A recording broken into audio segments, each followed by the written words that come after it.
Hello, my name is Andrew Gary and welcome to Seismic Soundoff, in-depth conversations in applied geophysics.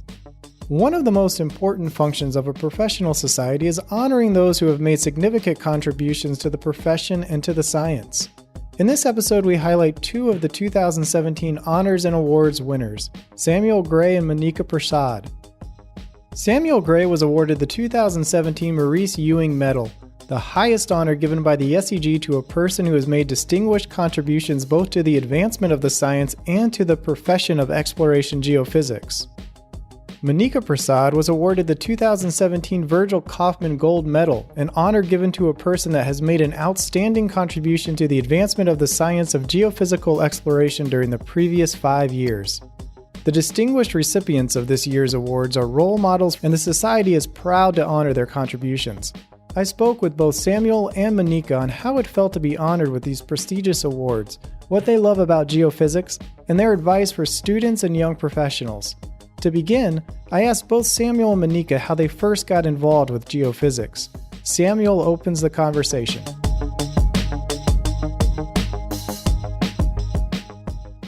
Well, it turns out that the math that I was studying was pretty closely related. And my professor, my PhD professor, he would post on his office door pictures of colored seismic sections. And gosh, those days in the late 1970s, I had never even seen a black and white seismic section. And here they were in color. So it was kind of intriguing. What would make one part of the seismic section be blue and another part of the seismic section be red? And that's kind of intriguing. I still have that question. What can make one part of the seismic section be blue and another part be red? And that's a question that still intrigues me, and I'm kind of working on that. Two things. One was I really wanted to do plate tectonics. So as a student in India, I remember a lecture by one of my professors talking about plate tectonics, and just seemed like something odd. How do you expect things that are, you stand on them, continents to be moving? And so that was really fascinating. And so I wanted to do that. And I had seen from papers that I read that you could do it by studying marine geology and geophysics, which is then what I wanted to do. And then I wanted a little bit more quantitative assessment. It was very descriptive at that time. And I needed some more math and physics. So I switched to geophysics. So their academic and curious minds coincided with the discipline of geophysics. But why did they continue to stay and contribute to the field? I asked them what it is about geophysics they each love. Well, it allows me to quantify observations. So I love to study about the Earth, processes in the Earth. And a very nice way to do that is to be able to quantify it so you can compare. And that's the biggest advantage with rock physics. You're using, in geophysics, you use both geology, but also physics and math. So it's the ultimate combination of all of those.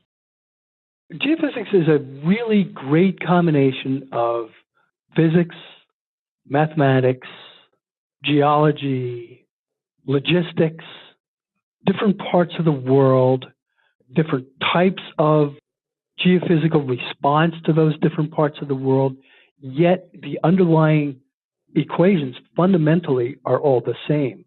Another thing about geophysics is it's a very applied discipline.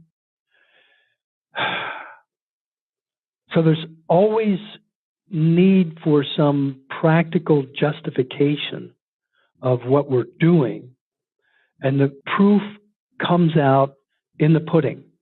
So a person does all this hard work combining geology and computer science and physics and mathematics and knowledge of logistics, for example, seismic acquisition, and comes up with a theory they put on the computer, and either the theory works as predicted better than something else has, or it doesn't. So you get to see how well you've done. And sometimes it's pretty well, and sometimes it's not so well. But you get to see. Another way to see how well you did is to hear what your peers and colleagues have to say about you. To mark Samuel and Manika's awards, SEG asked their colleagues to write the biography for their awards. This appears in the October 2017 The Leading Edge. John Etchen wrote Samuel's bio, and Ludmila Adam, Amos Noor, and Sergio Chavez Perez wrote Manika's. I asked them what it was like to read their colleagues' evaluation and praise of their contributions. Well, that was it was really unexpected, and it's really humbling to realize that I've gained the respect, let's put it that way. I've gained the respect of colleagues whose opinions I really value. So it would be one thing for somebody for whom who I don't really know or I don't have a huge amount of respect for to say something like that, because I've progressed through the industry and I realize that I have a certain status. But for somebody like John to say words like that about me, it really makes me feel humble. I don't. I think there are many natural recipients. I think everyone who's doing this, pursuing this career, is a natural recipient.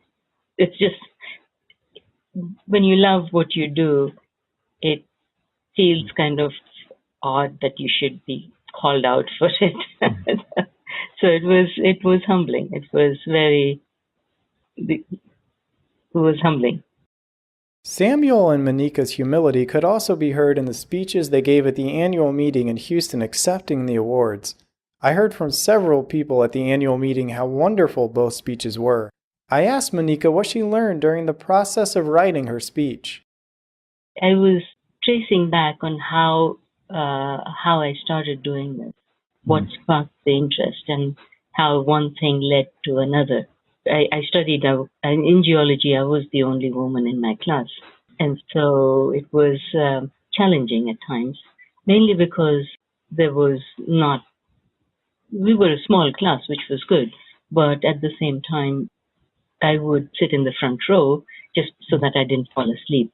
And so whenever we got homework assigned or problems assigned, I would sit and do it on my own, and I didn't realize that the guys had formed groups to solve the problems, and they would solve them together, and I would be doing it on my own, and it became a mini competition.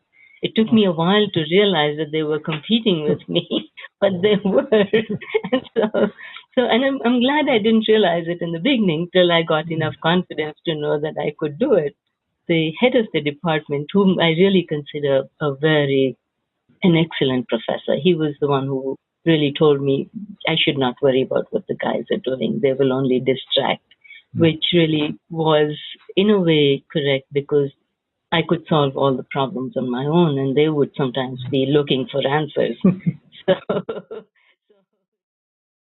I had not thought about this whole episode in a while. I had not thought of, I thought of it, and I just, yeah, that happened, but I didn't realize how much it had influenced me, because it gives confidence, right? You realize you can do something, and you realize someone else thinks you can do something. That's the bigger part. And they tell you about it. Oftentimes people don't tell you. And I'm so grateful that my professor, Setsnath, told me about it. And there were some magical words he would use, like the Pahoy Hoy lava and the A lava. And we would all laugh, how do you pronounce these things? And then I ended up in Hawaii and realized this is real. I can touch these things. So that sort of, I had not thought about that for a while. I just love that story she shares. It makes me wonder if there is someone in my own life I need to send praise for their abilities and hard work. Samuel took the time in his speech to call out several mentors, managers, and geniuses in the field that have made a difference in his career. He gave me a summary of his speech in Houston. I must admit, my initial response to winning this award was, me? Why me? I'm an imposter. Eventually, though, I realized this award is less about me than it is about what my peers thought about me. that is truly humbling, and for that I'm deeply grateful. After that, I said I want to thank some people who contributed the most to whatever success I've had, and I mentioned my mentors. Two mentors in particular, Norm Blystein and Sven Treitel. Norm taught me that a little advanced math can do the work of a lot of computation. And Sven, who's a geologist by background, but became a legendary geophysicist, Sven taught me to simplify, but not too much. Next, I thank my managers. And that's not my standard rant because I was really lucky with bosses throughout my career. And I mentioned Ken Kelly and Jeff Johnson at Amoco, Colin Murdoch and Peter Whiting at CGG. And I said, they didn't always know what I was doing, and I'm sure they sometimes didn't know I was doing anything, but they seemed to trust me. Or maybe I was just being presumptuous. Also, I had great and inspiring colleagues who taught me all the geophysics I know, because I came into the field not knowing any. And some of these are the legends of geophysics, like Larry Lines and Kurt Marfort and Dan Whitmore, John Etchen, Joe Dellinger, Gary Murphy at Amoco, and James Sun, Carl Notfors, Yu Zhang, Jerry Young, Gilles Lambaret, and Sheng Zhu at Veritas and CGG. And I said also that if Norm taught me that advanced math can save computation, John Etchen taught me that a little advanced computing can do the work of mathematics that hasn't even been invented yet. And so that goes back to John. And finally, there are a few geniuses in our field who've been a true inspiration for all of us. And I mentioned John Claerbout, Dave Hale, and Ross Hill. These are the people whose ideas are so brilliant that I still can't figure out where they came from. And I'd love to be able to think like those guys. And finally, I said, Houston Strong. And that was my speech. I closed asking them both to share those words of encouragement that help their careers and offer final words of wisdom to students and early career professionals. One thing that has helped me, and it took a while for this to happen, but one thing that helped me in my career was learning to look at this whole thing with a sense of humor, no matter what it is.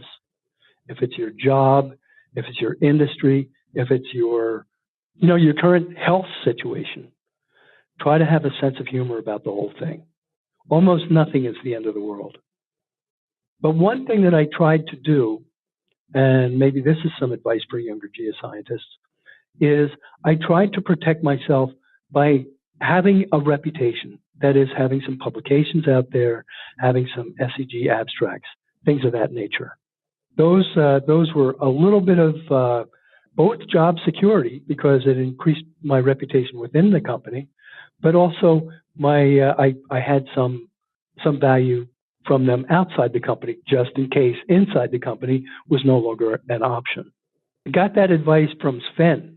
Another thing Sven taught me is that Sven said this a number of times, and I don't know how many times it took for him to say it before it really struck home, whether it was the first time or whether it was 100th time. But he said, your family is so much more important to you than your job is. And when I understood that, it clarified everything. So my job is important, but my family is way more important, and the people that I care for. People should get involved. Geophysics is our field. So if we want to change anything, or if you want to strengthen it, get involved in committees, do something. It doesn't have to be in SEG, it can be in AGU, it can be in AAPG, it can be any professional society. As a student, as a professional, people should be involved in shaping the society the way we want it to be. Trust in yourself. Most of us, I don't think it's anything unusual that I do. It's just, I think everyone succeeds. We are, all of us, hard-headed enough to succeed if we put our minds to it. And it's a struggle, but I would suggest every female geophysicist do not give up.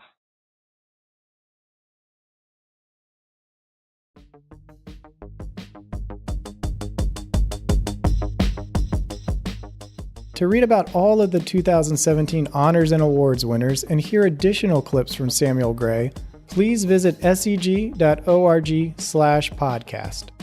If you enjoy the show, please leave us a 5-star review on iTunes. Your review helps others find the show. Subscribe to Seismic Soundoff on the podcast app of your choice to receive the latest episodes first. Seismic Soundoff is sponsored by the SEG Wiki, home to hundreds of biographies of key geoscientists, geophysical tutorials, and core content from the science of applied geophysics. Visit wiki.seg.org to learn how you can grow the world's first online geophysics encyclopedia. SEG members, it is time to renew. 2017 memberships expired on December 31.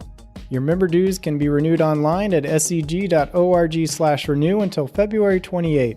Your membership supports the future of applied geophysics. This episode was produced by Isaac Farley and hosted, edited, and produced by me, Andrew Gary. Music by Zach Bridges. Thank you for listening. This is Seismic Soundoff, signaling off.